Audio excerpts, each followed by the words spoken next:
बहुत बड़ा खुलासा हुआ है। मैं तो शुरू से ही कह रहा था, इन अरबों पे इतिहास गवाह है, इन अरबों पर कभी भरोसा ना करना। एक वक्त के लिए सुअर मान लो, मैं दीनी हिसाब से नहीं कह रहा हूं, ये मेरे दिल में जो है वो कह रहा हूं। एक बार ये मान लो कि सुअर पाक हो जाएगा, लेकिन ये अरब सुधर जाएंगे, इनका खून साफ हो जाएगा।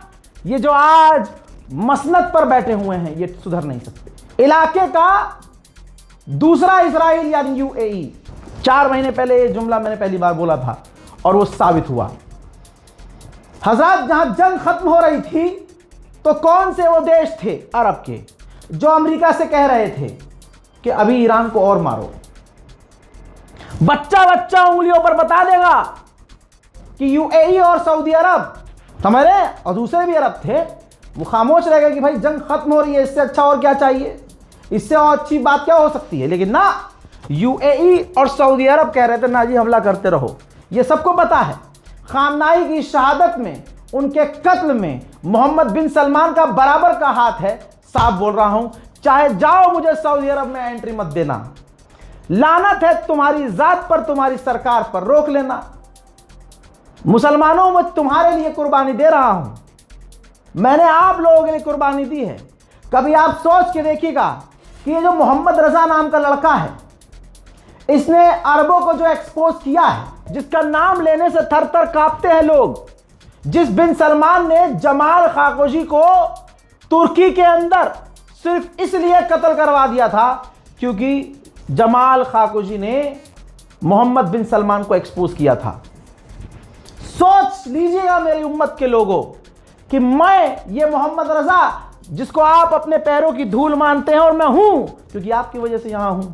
सोचिएगा एक ये बड़ी बात कि जिस तरह से अरब को एक्सपोज किया है, सऊदी गवर्नमेंट को एक्सपोज किया है, क्या मैं कभी अरब जा पाऊंगा? लेकिन ये सब कुछ छोड़कर तमाम दुनिया की तमाम कुर्बानियां मैंने दी सिर्फ सच के लिए।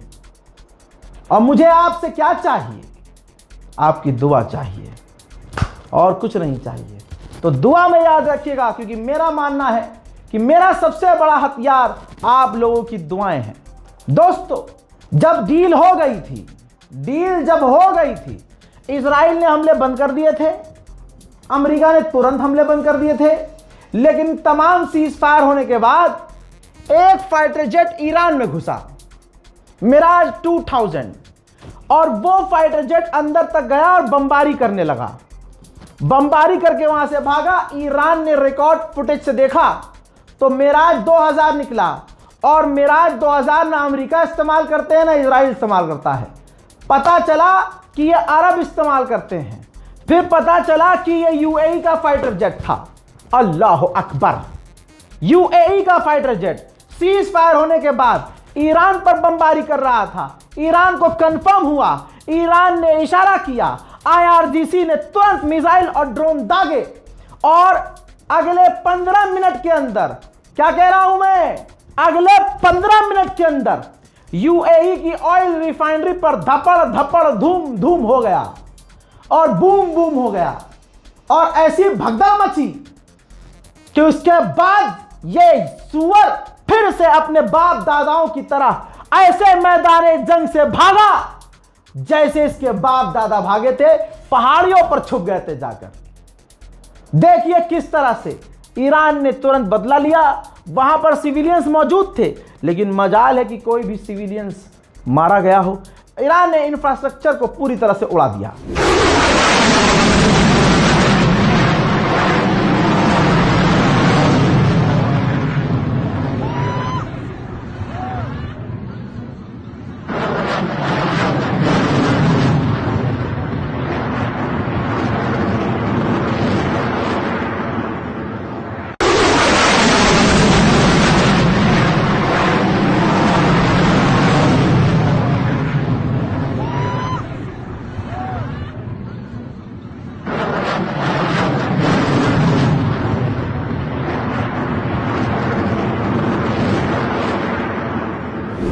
अब कहेंगे भाई क्या पता कोई और हो। नहीं, ये लीजिए सबूत। अमेरिका और इजराइल दोनों ने कंफर्म कर दिया है कि जब से सीज फायर हुआ है कम से कम ईरान पर एक भी हमला हमारे द्वारा नहीं किया गया है। ऑयल रिफाइनरी पर हमने ईरान के हमला नहीं किया है। तो नाम निकल के आता है यूएई। तो ऐ मुसलमानों, ऐ उम्मत के लोगों, ऐ प्यारे नबी के चाहने वालों, ये है आपका पसंदीदा यूएई। मेरे दोस्तों, उधर जब ईरान ने यूएई को पेल दिया तो यूएई शांत हो गया और स्टेटमेंट जारी कर दिया कि हम सीज फायर को फॉलो कर रहे हैं और ईरान से कहना चाहते हैं कि ईरान अपना आतंकी हमला बंद करे और स्ट्रेट ऑफ हॉर्मुज खोल दे। भाई ईरान तो बाद में बयान देगा, मैं पहले बोल रहा हूं। हालांकि मेरी कोई औकात नहीं है, ना मेरे पास कोई डेजिग्नेशन है, लेकिन मैं उम्मत के लिए बोलता हूं तो मैं उम्मत की तरफ से तुम्हें कह रहा हूं, ना ईरान स्ट्रेट ऑफ हॉर्मुज खोलेगा, स्ट्रेट ऑफ हॉर्मुज आजाद नहीं करेगा। और ईरान ने कोई आतंकी हमला नहीं किया था। तुमने हमला किया तो पलट कर जवाब दिया।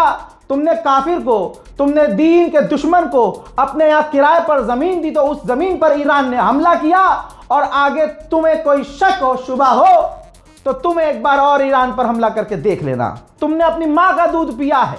पूरे अरब में किसी ने अपनी मां का दूध पिया है जो सच में उसकी मां थी अगर, और अगर उसने अपनी मां का दूध पिया है तो एक बार बिस्मिल्लाह करके देखना, एक बार ईरान की तरफ करके देखना, फिर ईरान करेगा धपाधुप धपाधुप। गजब बेइज्जती है। सीज फायर के बावजूद खबर यह भी है कि ईरान ने बताया कि शुश्तर के इलाके में इजराइल का एक ड्रोन आया, उसे हमने मार गिराया। लेकिन जब मार कर गिराया और वो जमीन पर गिरा, उसके टुकड़े गिरे, तो उसकी चपेट में 6 साल की एक ईरान की बच्ची आई, शहीद हो गई और 4 से 5 लोग बुरी तरह से घायल हो गए। मेरे दोस्तों, ईरान के लोग ईरान की सरकार से मांग कर रहे हैं।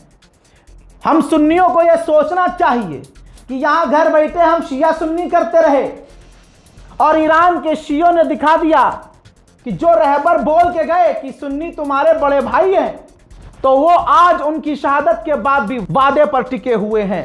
इसे कहते हैं सुप्रीम लीडर की बात, पत्थर की लकीर। ईरान में प्रदर्शन हो रहा है मेरी जान, और ईरान की आवाम कह रही है कि लेबनान के बिना कोई सीज फायर नहीं होगा।